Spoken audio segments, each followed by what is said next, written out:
FEMA Federal Coordinating Officer, and a FEMA Incident Management Assistance Team from Region 7, our partners in Kansas, arrived to assist us here at the State Emergency Operations Center.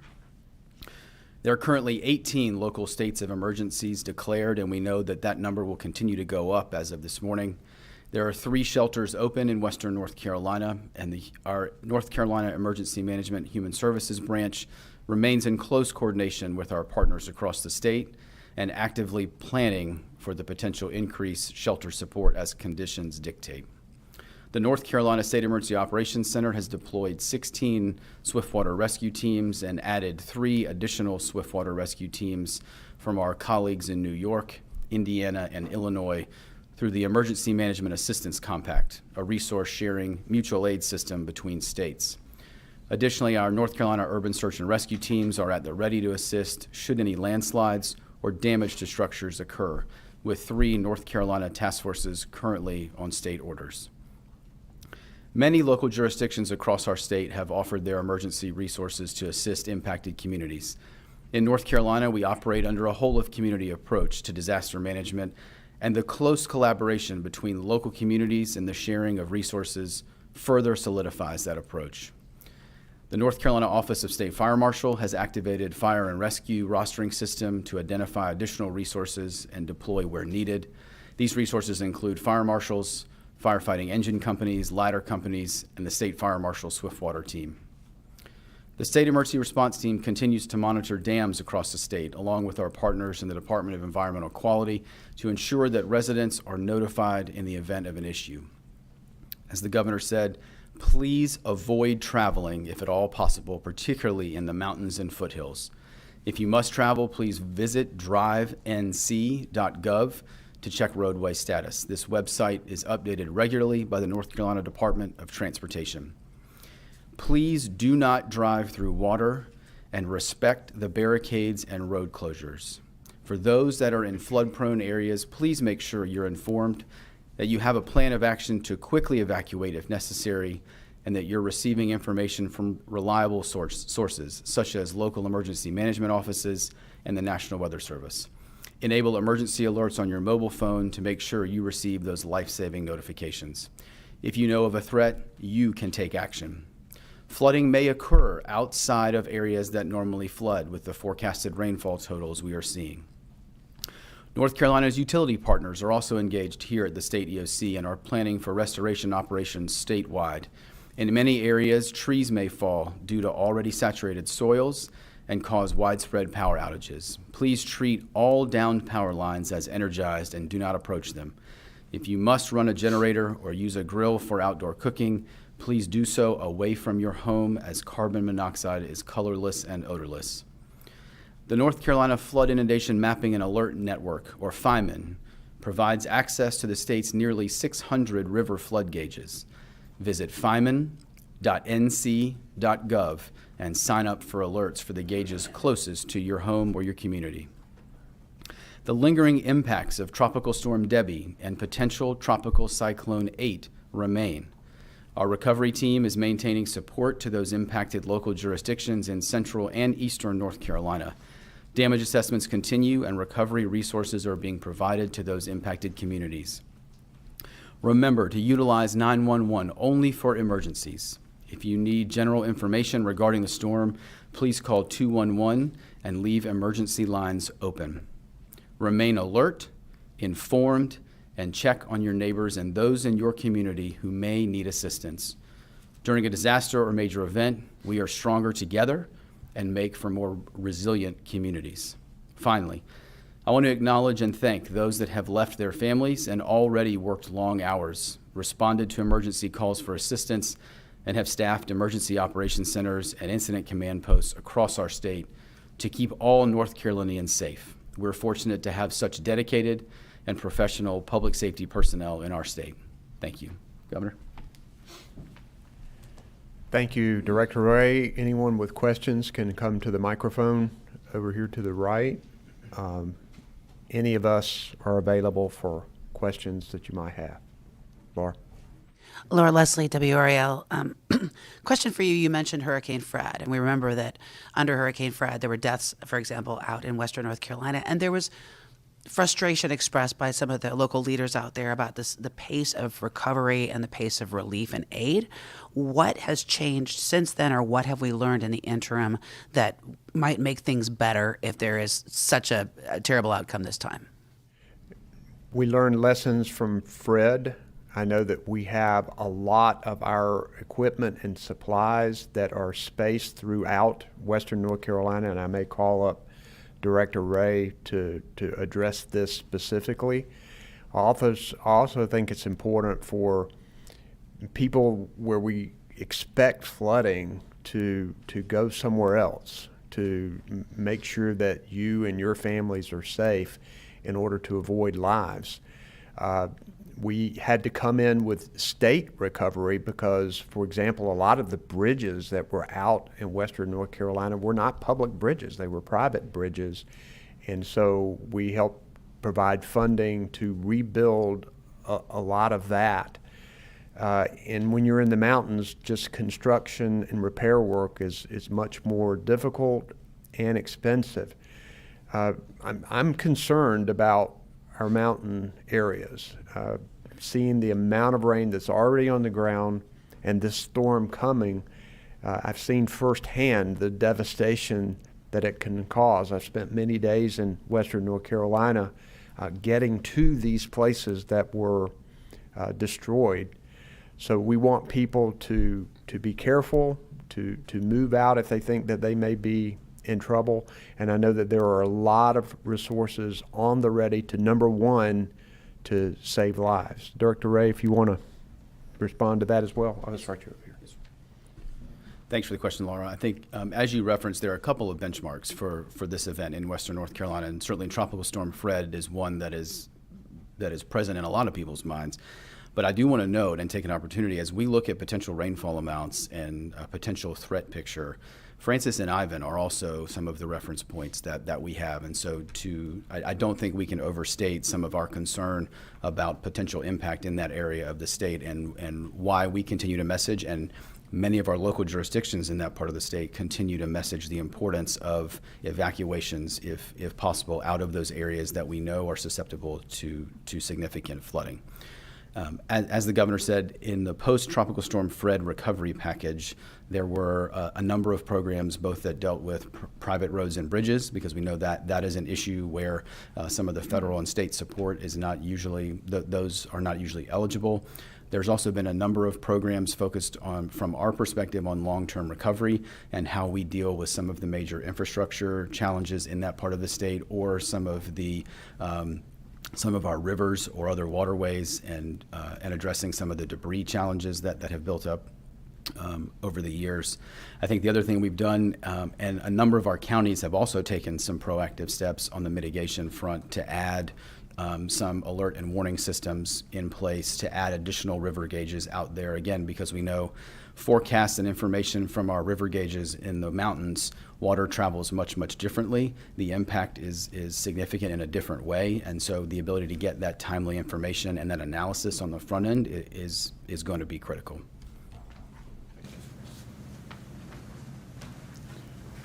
Adam.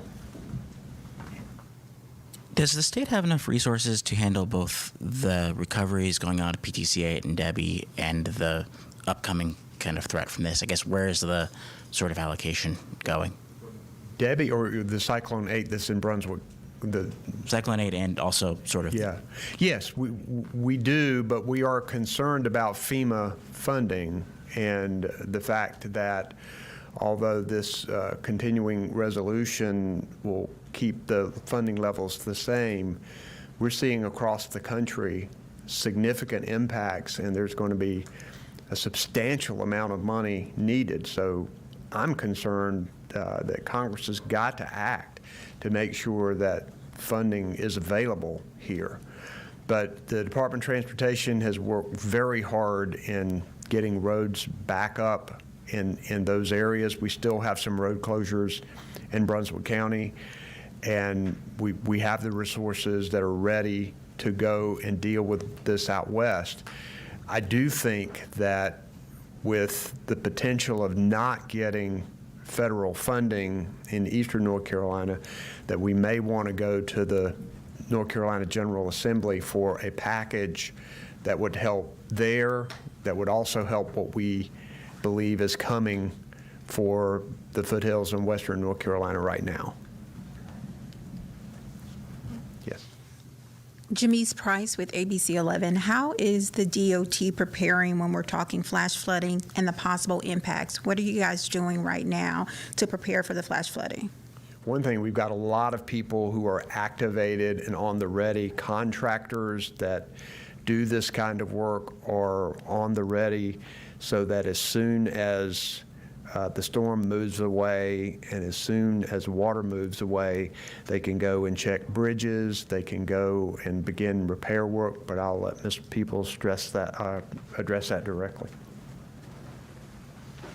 Thank you, Governor. He said it well. We've looked at how we've responded in the past and made sure that we, understand all the lessons learned from past storms. So we've started looking at areas in the western part of the state where there may be issues where we could, from experience, predict that there would be flooding. And we've staged equipment on either side of that in certain counties so that we're ready and so we don't get cut off from being able to respond quicker.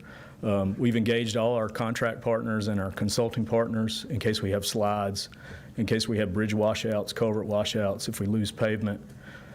So we feel like we're as ready as we can be. We'll get out and assess as soon as it's safe for our people to go out and assess. And then we'll try to respond as quickly as possible. Thank you. And we've experienced a number of storms over the last, month or two. There is a level of fatigue when it comes to this. And you guys have stressed how important it is for us to be prepared and to take this storm seriously. What do you say to North Carolinians who are dealing right now with just a lot of fatigue? They're exhausted. We know that storms are more frequent and intense now because of climate change. I think it's important, though, in order to save lives and to protect property, that we do think also as we repair and rebuild, we need to keep resiliency in the top of our minds and making sure that we are. Thanks for the question. The disaster relief fund right now, Thanks for the question. The disaster relief fund right now, the funding will not impact our response to this storm. The funds in that fund, we have fenced off for life-saving and life-sustaining activities to assure that those activities can continue through the rest of hurricane season and until the disaster relief fund can be refunded. How much money is in that fund right now? Or how much is what's that pot? Like, I don't know the exact amount of money in the pot at the moment. That money is constantly fluctuating, and there are multiple states and multiple incidents that are being supported from that funding. So any number I would give you would be out of date right after I said it. Mary Smith here with CBS 17. Governor Cooper, you mentioned that we're already seeing power outages. Can you talk about where we're seeing those? Will, do you have that? So thank you for the question. Right now, right before we walked in here, we were at about 14,000 statewide. Again, we are starting to see a slow tick up, as we would expect in western North Carolina, really in the areas right now that are receiving more of the impact. So Avery, McDowell, Buncombe, some of those areas. We can follow up with you right after and give you kind of the specifics if that would be helpful. But again, we are anticipating significant outages, particularly in the western part of our state, as we look at the possible wind speeds as well. That's also, I think, a concern. Again, we've talked a lot about the amount of water and the amount of rainfall and what that could do based on some of the terrain in western North Carolina. But as our weather team has shared, the potential for tropical storm force winds as far east as into and around the Charlotte metro area, I think, also raises some level of concern and what that could do for power outages in the western part of the state. Laura? One off topic, if I could. We learned yesterday that the Lieutenant Governor's office, some people have resigned. Are you concerned at all about the operations of the office, and will it be impacted in the duties that it needs to carry out? I don't think that there are many duties there that office is assigned, so I don't think that would have any impact. Do we have someone on the line? Okay, we can take first question of someone calling in.